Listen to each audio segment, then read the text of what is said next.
4 बजे से 7 बजे तक शिव के भ्रमण का समय बताया है शाम को। तो 7 बजे से लेकर फिर रात्रि 9 बजे तक लक्ष्मी और दरिद्रता फिर भ्रमण पर जाती है।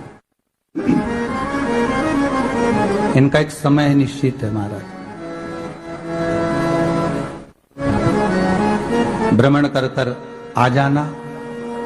अब इस बीच में जब लक्ष्मी और दरिद्रता दोनों निकल कर जा रही हैं तो दोनों एक भाव रख कर जाती हैं कि आज हमको कहां प्रवेश करना है।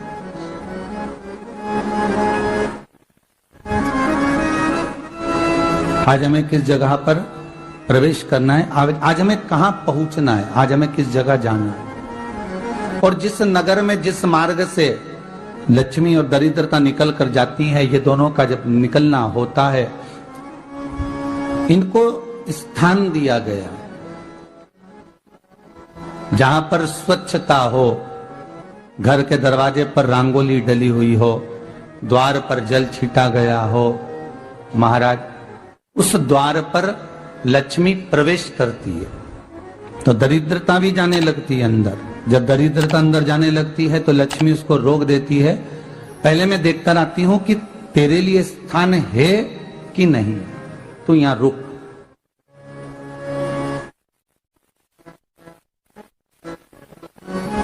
कुछ देर तक दरिद्रता बाहर खड़ी रहती है और लक्ष्मी जी की बड़ी बहन जब दरिद्रता बार बार अंदर जाने का प्रयास करती है तो लक्ष्मी जी कहती हैं, जीजी तू इतनी बड़ी होकर तुझे मालूम है तू तेरा सम्मान होना चाहिए, आदर होना चाहिए, और तू अंदर चली जाए और कोई तेरा सम्मान ना करे तो कितना बुरा लगेगा, इसलिए तू बाहर खड़ी रहे। मैं अभी आई। अंदर जाती है और जब लक्ष्मी जी भ्रमण कर लेती हैं, अंदर प्रवेश कर कर आती हैं और प्रवेश कर कर आती हैं तो दरिद्रता पूछती है चले अंदर। तो लक्ष्मी जी कहती हैं, तुझे मालूम नहीं है क्या जीजी कि जिस घर में मैं प्रवेश कर जाती हूं उस घर में फिर दरिद्रता नहीं जा सकती, क्योंकि ये तेरा वचन था,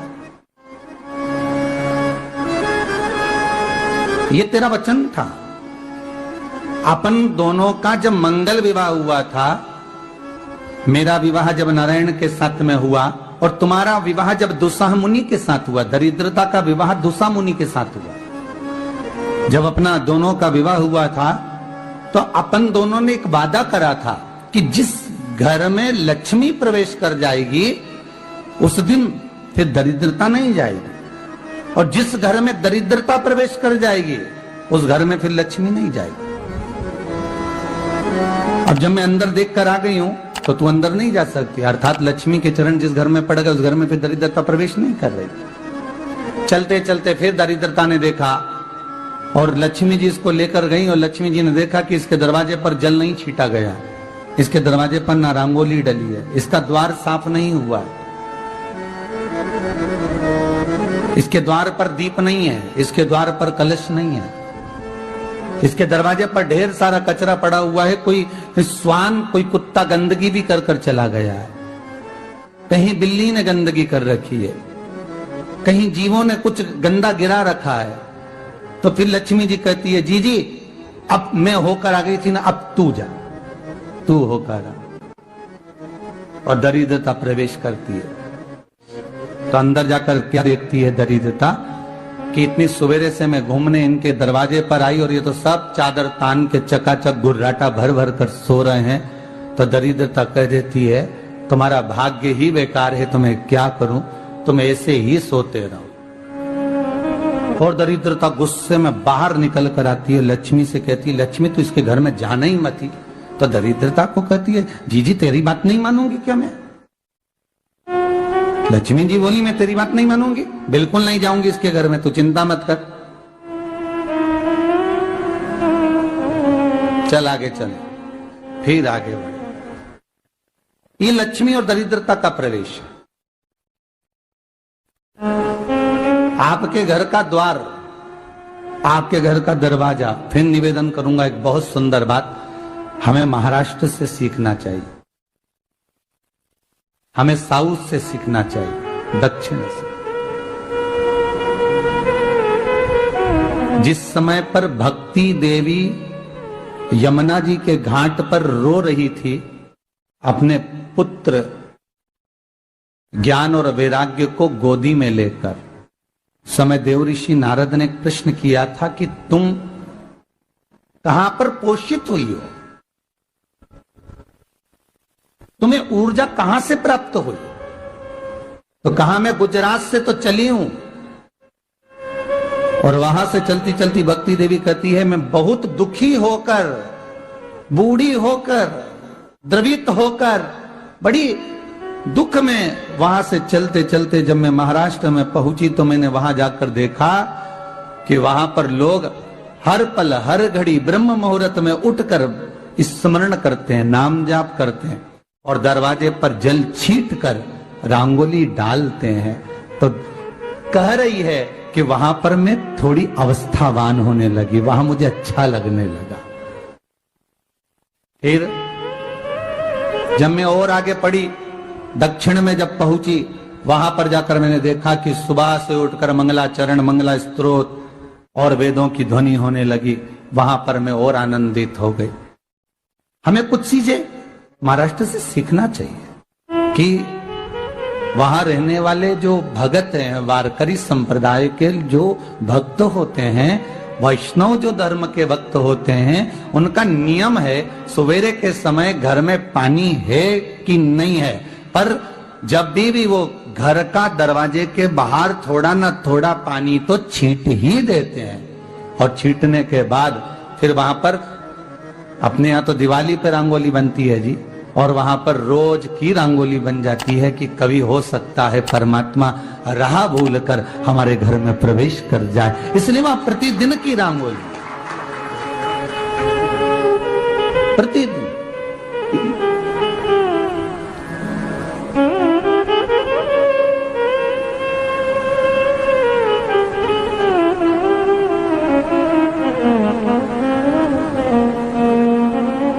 हमें सीखना चाहिए थोड़ा सा। आज के जमाने में तो बहू अपने कमरे की झाड़ू लगा ले, वो भी बहुत बड़ी बात है। हो खड़ी खड़ी बहू ये देखती रहेगी कि नौकरानी सही से झाड़ू लगा रही, वहां से लगा के लाओ, इधर से हेड के ले जाओ, वहां से कचरा सोरो, वहां से पोछा लगाओ। खड़ी रहेगी, उंगली से बताती रहेगी, पर इतना नहीं बनेगा कि सेविका से, नौकरानी से, दासी से कह दे कि तू मम्मी पापा के कमरे की लगा ले, मैं मेरे कमरे की लगा लूंगी, तू जा उधर। थोड़ा दया का भाव अगर होता तो उसके मन में भी आता कि मेरी बड़ी सेठानी तो अपनी जगह पर है, पर छोटी तो सेठानी की भी बड़ी सेठानी है जो मुझ पर करुणा करती रहती है। पर बड़ी तो कहे कि बेटा रहने दे, तू उधर ले जा, भाभी के कमरे में देख ले जा। उसके बच्चों का बड़ा फैलारा रहता ना, तू उधर देख ले जा, तो जरा उधर, मां उधर भेज रही है।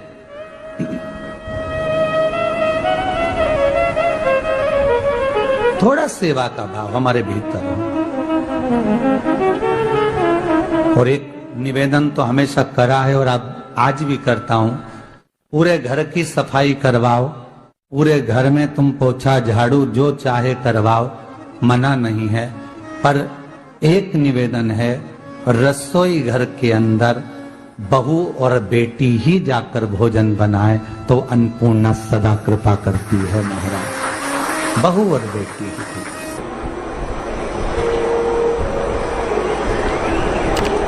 फिर एक कहीं ऐसी जगह मिल जाती है जहां ठोका और वो खीर चली, कपड़े टांग, बार बार प्रयास करा, हिम्मत नहीं आ रही। आपने कहा कि कपड़े तो टांगना है, कील तो ठोकना पड़े। जैसे कील को बार बार ठोका गया, कपड़ा टांगने के लिए एक जगह नहीं लगी, दूसरी जगह नहीं लगी, तीसरी जगह नहीं लगी, चौथी जगह पर प्रयास करते रहे।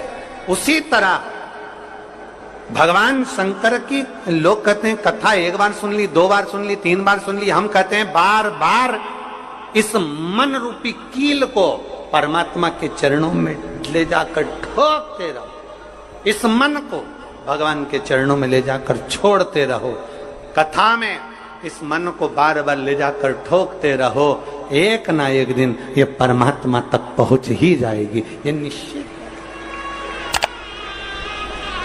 थोड़ा प्रयास आपको करना पड़ेगा, थोड़ी मेहनत आपको करना पड़ेगी, प्रेशर बढ़ा, थोड़ा मेहनत थोड़ा प्रयास आपको करना। और मैंने तेरे ही भरोसे बाबा, तेरे ही भरोसे हवा बिच उड़ती जावांगी बाबा, डोर हक को छड़ी नावे कटी जावांगी भोले मैं तेरी कदम। अब मन को लगाते रहो, शिव महापुराण की कथा में चित्त लगाते रहो। टीवी खोलो तो शंकर की कथा ढूंढो, टीवी खोलो तो ये देखो कि आस्था चैनल पर कहां कुबेरेश्वर महादेव आ रहा है, कहां कुबेर भंडारी आ रहा है।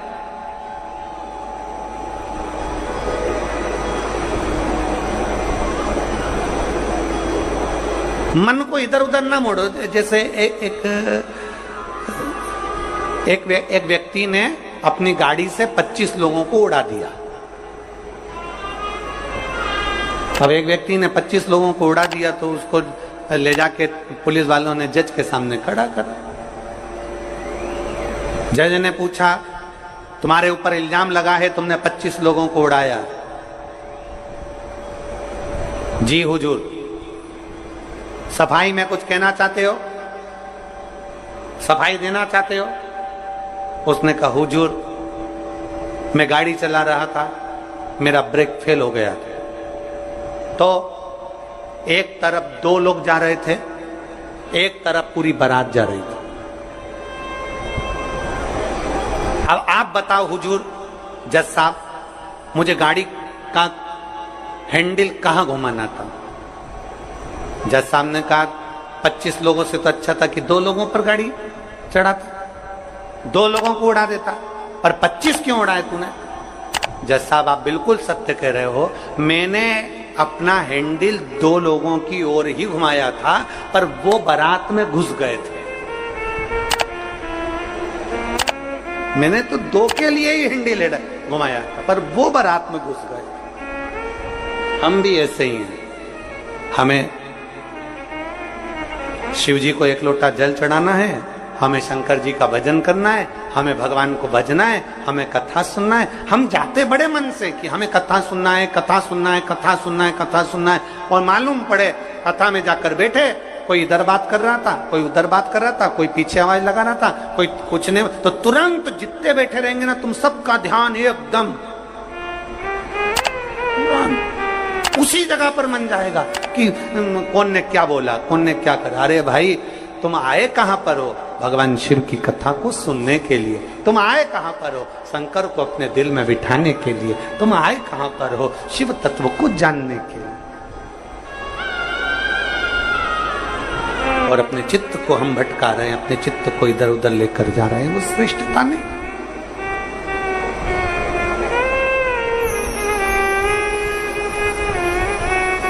जिस समय पर ब्रह्मा जी ने सृष्टि की रचना करी,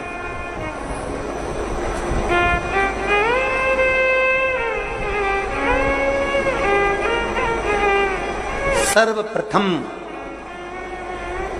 ब्रह्मदेव सृष्टि की रचना करना प्रारंभ करते हैं और देखते हैं कि यह संपूर्ण ब्रह्मांड को मुझे अच्छा बनाना है, प्रबल बनाना है, श्रेष्ठ बनाना है, इसकी रचना करना है, इसका विस्तार करना है।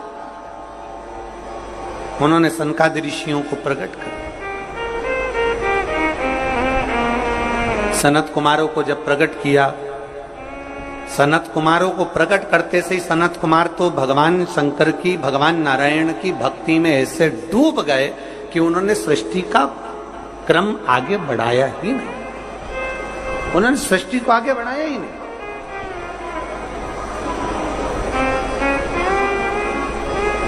अब ब्रह्मा जी के मन में बड़ा दुख हुआ, ब्रह्मदेव के हृदय में बड़ा दुख हुआ ब्रह्मा जी को। ब्रह्मा जी भगवान नारायण के पास में गए और नारायण के पास में जाकर उन्होंने हाथ जोड़कर निवेदन करा। ब्रह्मा जी बोले हैं, नारायण, मैंने सृष्टि का खंड आगे बढ़ाने के लिए सनकादि ऋषियों को प्रकट किया, मैंने सृष्टि को आगे बढ़ाने के लिए सनकादि ऋषियों को मार्गदर्शन किया, पर ये सनकादि ऋषि तो भगवान की भक्ति में डूब गए, आपके भजन में डूब गए, ये तो कोई सृष्टि को आगे बढ़ाते नहीं है। करूं तो करूं क्या, सृष्टि कैसे बढ़ाई जाए, अब ये मुझे आप बताओ।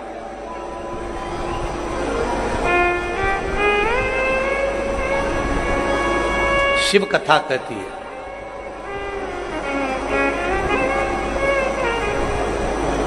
जब आपको लगने लगे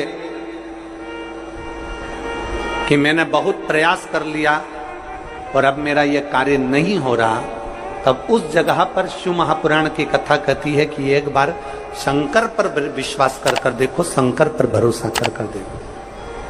एक पत्र है,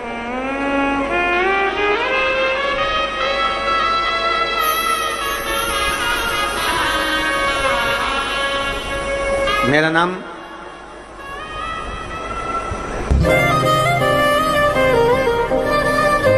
जात्री साधु है, ग्राम बोराई, जिला दुर्ग की निवासी। एक 7 साल की बेटी है जिसका नाम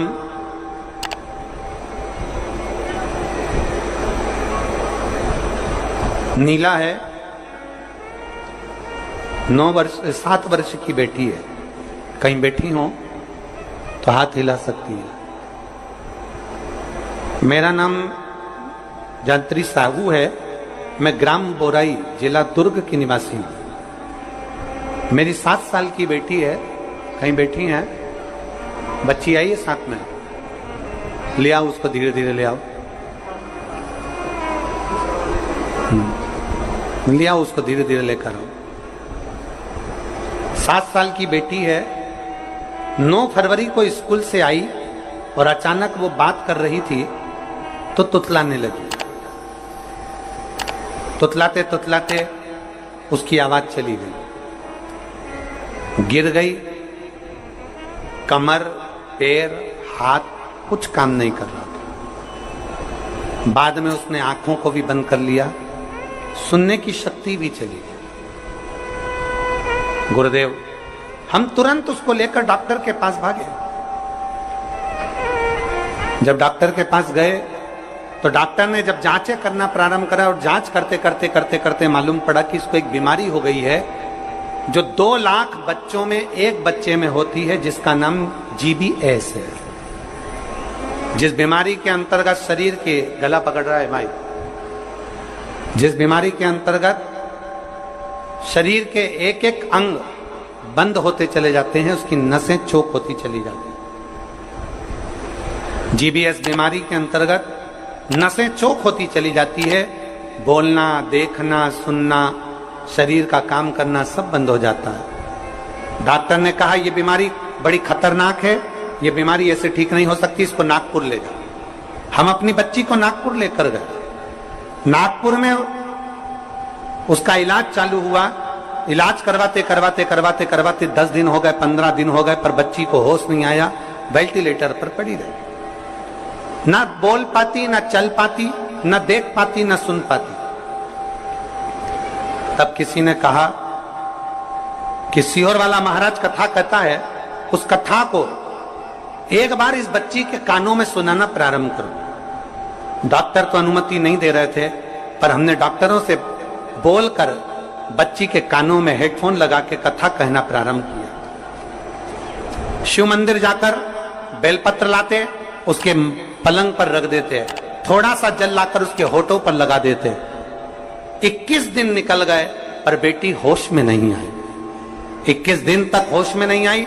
धीरे धीरे धीरे धीरे धीरे धीरे डॉक्टर ने कह दिया इसका शरीर ठीक नहीं है, ये GBS बीमारी एक ऐसी बीमारी है जो कभी ठीक नहीं होती है, आप इसको घर ले जा सकते हो, ये ऐसी कैसी ही रहेगी, ना चलेगी, ना बोलेगी, ना देखेगी, ये ऐसी रहेगी। हमने कहा डॉक्टर साहब थोड़ा सा तो इलाज करो। कहा इसका इलाज पूरे भारत में क्या विदेश में भी नहीं है। तब हमने वो बेटी 21 दिन तक ये किया, फिर सीहोर से रुद्राक्ष मंगवाया, उसका जल दिया, फिर पशुपति व्रत किया। ऐसे करते करते 45 दिन निकल गए और 45वें दिन जब हम बेटी को जल देना प्रारंभ करें तब डॉक्टर ने कहा अब इसके शरीर में हलचल हुई है और ये इसको वेंटिलेटर से उतारकर आईसीयू में रखा गया। एक 45 दिन निकल गए, 45 दिन से फिर धीरे धीरे धीरे धीरे करते करते इलाज तो चलता रहा, पर डॉक्टर बोल रहे थे इसका कोई हल नहीं है, इस बेटी को घर ले जाओ। इसका शरीर काम नहीं कर रहा था, पलंग पर पड़ा हुआ था। फिर हमने भी हिम्मत करी और उसको 2-3 महीना वहां रखा। जब कोई निर्णय नहीं निकला तब हम उसको घर लेकर आ गए। घर पर शिव जी का चढ़ा जल देते, शरीर पर जल लगा देते, बेलपत्री खिला देते, पीस पीस कर उसके मुंह में लगा देते। आज बाबा को धन्यवाद देती हूँ, इतनी बड़ी बीमारी से मेरी बेटी चलना भी प्रारंभ हुई, देखना भी प्रारंभ हुई, सुनना भी प्रारंभ हुई और आज मेरी बेटी का शरीर काम करना प्रारंभ कर दिया। मैं बाबा को यहाँ धन्यवाद देने के लिए आया। एक शिव तत्व गला पकड़ रहा है, खींच के बोलना पड़ रहा है। शिव के प्रति एक अविरल भक्ति, शंकर के प्रति एक विश्वास, एक भरोसा जागृत।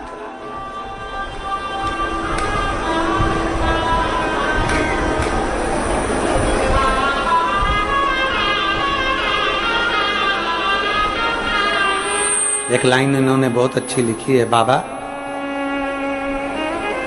मेरी बच्ची को और मुझको 4 महीना जो देखना पड़ा, मैं भोलेनाथ से केवल ये प्रार्थना करने के लिए आई हूं कि ऐसा कभी किसी बच्ची को और किसी मां को देखना ना पड़े। बस इतनी कृपा करूं। शिव औघड़ी है, शिव त्रिकालदर्शी है, शिव शंभु औघड़ी, त्रिकालदर्शी, कैलाशी, अविनाशी। ब्रह्मा जी कह रहे हैं सृष्टि कैसे बढ़े,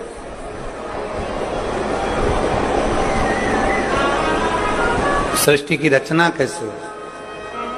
भगवान नारायण ने कहा कि आप एक काम करो, भगवान शिव के पास में जाओ, शंकर जी के देवादिदेव महादेव के पास में जैसे ही पहुंचे, भगवान शंकर से प्रार्थना करी ब्रह्मा जी ने कि मैं सृष्टि को कैसे बनाऊं, मैं सृष्टि की रचना कैसे करूं, इसको बढ़ाऊं कैसे, क्या करा जाए। भगवान शंकर ने कहा